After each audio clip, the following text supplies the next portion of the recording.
Hi everyone, मैं नेहा। आज मैं PG1 सेमेस्टर 2 के स्टूडेंट्स को शंकर के जगत विचार सिद्धांत, शंकर के अनुसार जो जगत विचार का सिद्धांत है उसको हम लोग आगे आज कंटिन्यू करेंगे। पिछली वीडियो में मैंने उस शंकर के जगत विचार में विवर्तवाद के सिद्धांत तक बताया था। तो विवर्तवाद के अनुसार हम लोग यह जानते हैं कि प्रत्येक कार्य का कोई ना कोई कारण अवश्य होता है, और जब कारण का वास्तविक रूपांतरण कार्य के रूप में होता है तो उसको हम लोग परिणामवाद कहते हैं, और जब कारण का आभासिक परिवर्तन होता है तो उसे हम लोग विवर्तवाद के रूप में जानते हैं।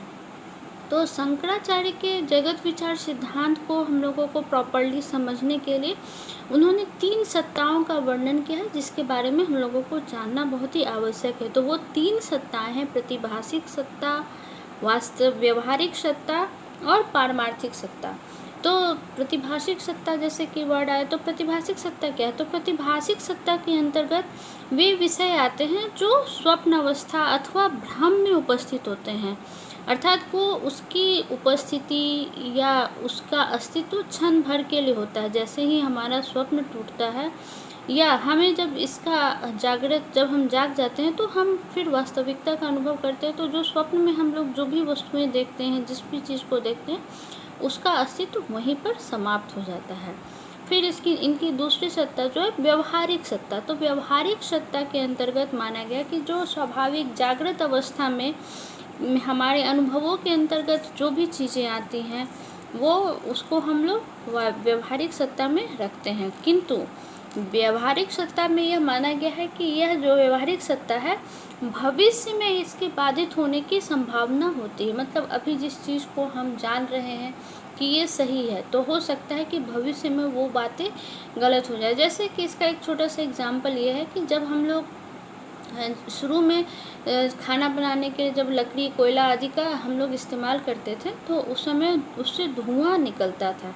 लेकिन आज हमारी टेक्नोलॉजी इतनी डेवलप कर चुकी है कि बिना धुएं के भी आग को लगाया जा सकता है या आग को उत्पन्न किया जा सकता है।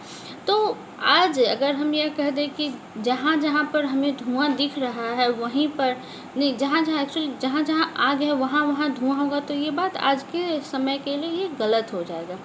तो उसी प्रकार इसमें भी कहा गया है कि व्यवहारिक सत्ता जो है उसका भविष्य में उसका खंडन हो सकता है, वह तर्कतः बाधित हो सकता है, बाधित होने की संभावना होती है, इसलिए उसको पूर्णतया वास्तविक नहीं कहा जा सकता है। और हमारा जो ये संपूर्ण व्यवहारिक जगत है वो इसी व्यवहारिक सत्ता की कोटि में आता है। तीसरा जो है पारमार्थिक सत्ता, इसको संपूर्ण रूप से वास्तविक या शुद्ध सत्ता कहा जाता है, जो न कभी बाधित था, न बाधित है और न कभी बाधित होगा। अर्थात जो भूतकाल में भी उसी वास्तविक स्वरूप में था, जिसको उस समय भी बाधित नहीं किया जा सकता था, ना ही उसको अभी यानी कि वर्तमान में बाधित किया जा सकता है, और ना ही उसको भविष्य काल में भी बाधित नहीं किया जा सकता। अर्थात वह वास्तविक रूप में तीनों ही अवस्थाओं या तीनों कालों में उसी रूप में वह उपस्थित रहता है। तो इन 3 सत्ताओं के आधार पर हमने यह जाना कि जो हमारा यह जगत है या यह विश्व है वह व्यवहारिक सत्ता के अंतर्गत आता है। तो इस प्रकार व्यवहारिक सत्ता जो है वह हम देखते हैं वो प्रतिभासिक सत्ता से अधिक यथार्थ के रूप में हमें दिख रहा है। किंतु परमार्थिक सत्ता के अगर आधार पर हम उसको देखें तो परमार्थिक सत्ता की अपेक्षा वह कम यथार्थ है। अतः जगत जो है वह व्यवहारिक दृष्टि से हम उसे सत्य मान सकते हैं। जगत को पूर्ण रूप से असत्य हम नहीं मानेंगे, उसको हम व्यवहारिक रूप से हम जगत को सत्य मान सकते हैं। तो अब जब हम जगत को सत्य मान रहे हैं तो इसके पीछे इसकी उत्पत्ति कैसे हुई या इसकी उत्पत्ति क्यों हुई, इसके बारे में भी जानना हमें आवश्यक है। तो ईश्वर ने अब विश्व का निर्माण क्यों किया होगा? अगर हम इस ईश्वर को इसके पीछे कोई प्रयोजन बता दें कि ईश्वर का ये प्रयोजन रहा होगा या ये स्वार्थ इसमें छुपा होगा जिसकी वजह से उन्होंने इस विश्व का निर्माण किया है, तो फिर यहाँ पर ईश्वर की जो निस्वार्थता या ईश्वर का इसमें फिर हमें स्वार्थ भावना वशीभूत हमें दिखेगा कि ईश्वर में कुछ स्वार्थ था जिसके वशीभूत होकर के उन्होंने इस विश्व का निर्माण किया। तो इससे जो ईश्वर की पूर्णता है वह खंडित होगी। और शंकर इस समस्या का समाधान करते हुए यह कहते हैं कि ईश्वर ने अपनी क्रीड़ा के लिए विश्व की रचना की। सृष्टि करना इस उनका स्वभाव है और सृष्टि के पीछे ईश्वर के अभिप्राय को खोजना अभी अमान्य है। मतलब उसको हम लोग ईश्वर ने किस वजह से इस विश्व की रचना की, इसको अमान्य माना गया। मतलब हम इसको स्वीकार नहीं कर सकते हैं। उसके पीछे उनका कोई स्वार्थ नहीं छुपा था, कोई कारण नहीं छुपा हुआ है इस विश्व के निर्माण के पीछे। तो इसमें दो बातें आती है कि इस सबसे पहली बात कि अब इस जगत का निर्माण तो ईश्वर ने क्रीड़ा खेलते खेल में कर लिया, लेकिन अब इस जगत का निर्माण किसके द्वारा किया गया? तो इस जगत का निर्माण शंकराचार्य के अनुसार भी ईश्वर ने ही इस संपूर्ण विश्व का, संपूर्ण सृष्टि का निर्माण किया है। और उनका यह भी मानना है कि ईश्वर ने जो इस संपूर्ण सृष्टि का निर्माण किया है उसमें वो माया के हेल्प लेकर के हम इसको कह सकते हैं कि ईश्वर विश्व का निर्माण माया से करता है। माया जो है वह ईश्वर की शक्ति है और जगत जो है वह ईश्वर से उत्पन्न होता है। माया ब्रह्म की शक्ति है, उससे फिर ईश्वर की उत्पत्ति होती है और वह ईश्वर जो है इस संपूर्ण जगत की उत्पत्ति करता है। और यह संपूर्ण जगत जो है वह ईश्वर से ही उत्पन्न होता है, फिर ईश्वर में ही विलीन हो जाता है। तो इस प्रकार हम क्या देखते हैं कि ईश्वर ही इस जगत का सृष्टा है, पालन करता है एवं संहारता है। वह जीवों के भोग के लिए भिन्न भिन्न लौकिक वस्तुओं का निर्माण करता है। तो यहाँ पर यह कह देना अप्रासंगिक नहीं होगा कि शंकर ने सृष्टि का जो निर्माण है, शंकर ने सृष्टि को निर्माण नहीं, शंकर के अनुसार यह जो सृष्टि है वह परमार्थतः सत्य नहीं है, लेकिन व्यवहारिक दृष्टि से शंकर के अनुसार यह जगत वास्तविक है या सत्य, इसको हम मान सकते हैं। तो इसमें इनका यह कहना है। अब इसमें यह प्रश्न उठ सकता है कि अगर ईश्वर ने ही इस संपूर्ण जगत का निर्माण किया, जीवों का निर्माण किया, तो ईश्वर को जीवों का सृष्टा मानने से उनके गुणों का खंडन होगा। तो किस प्रकार के और किन गुणों का खंडन होगा? तो हम इसमें कह सकते हैं कि जब हम विश्व की ओर देखते हैं तो हमको जीवों में बहुत सारी भिन्नता दिखती है। जैसे कि कोई बहुत सुखी है, कोई बहुत दुखी है, तो उनके भाग्य में अंतर हमें यह दिखता है। तो अगर ईश्वर ने ही सभी जीवों का निर्माण किया तो सबको एक जैसा सबका निर्माण क्यों नहीं किया, सबका अलग अलग निर्माण क्यों किया? तो शंकर जो है इस समस्या का उत्तर देते हुए कहते हैं कि यह कर्म सिद्धांत के आधार पर हुआ है। ईश्वर जो है वह जीवों का निर्माण मनमाने ढंग से नहीं करता है, बल्कि वह जीवों को उनके पूर्व कर्मों के अनुसार उसका फल देते हुए उसकी रचना करते हैं। मतलब जीवों के सुख दुख का निर्णय उनके पुण्य एवं उनके पाप कर्मों के द्वारा ही किया जाता है। इसलिए शंकर ने ईश्वर की तुलना वर्षा से की है कि जो पेड़ पौधों की वृद्धि में सहायक होते हैं, परंतु उनके स्वरूप को परिवर्तित करने में वे असमर्थ होते हैं।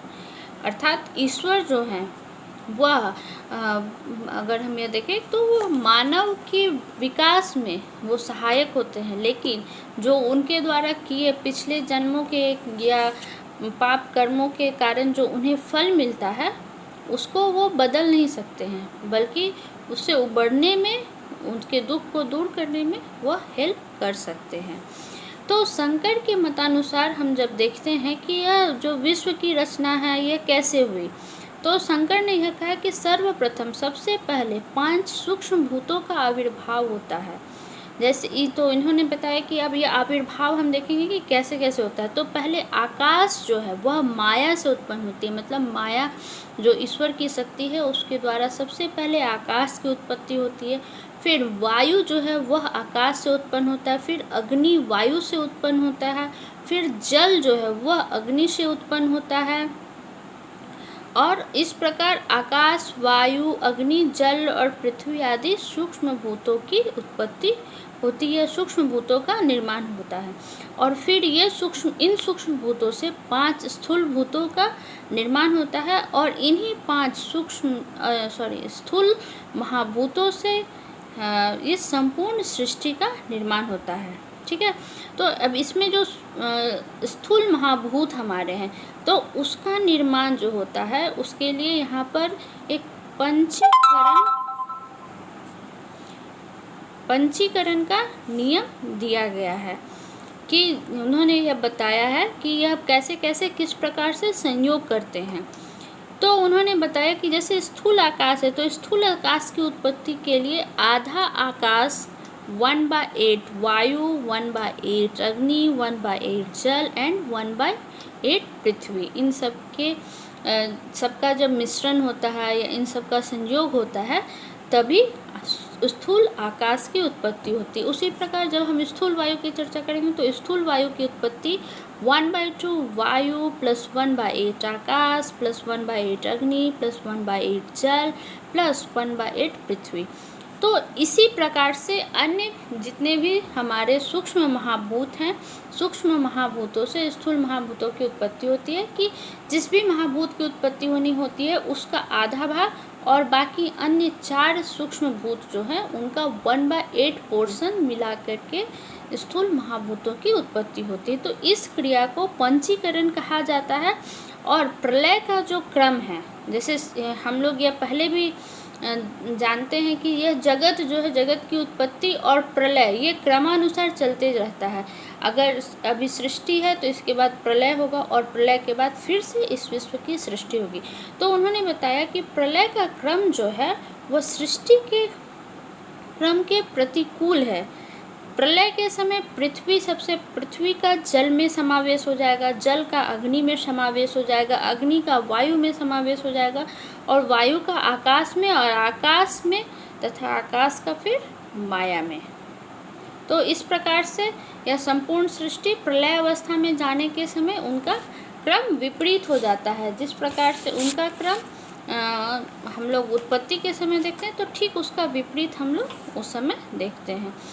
तो हम लोग इस पूरा जो हम लोग का ये डिस्कशन हुआ शंकर के जगत विचार का, तो उसमें हम लोगों ने देखा कि पहले उन्होंने मिथ्या कहा तो मिथ्या किस आधार पर कहा, फिर उन्होंने इस जगत का कारण ईश्वर को माना और किस प्रकार से फिर उन्होंने इस जगत की उत्पत्ति की चर्चा की।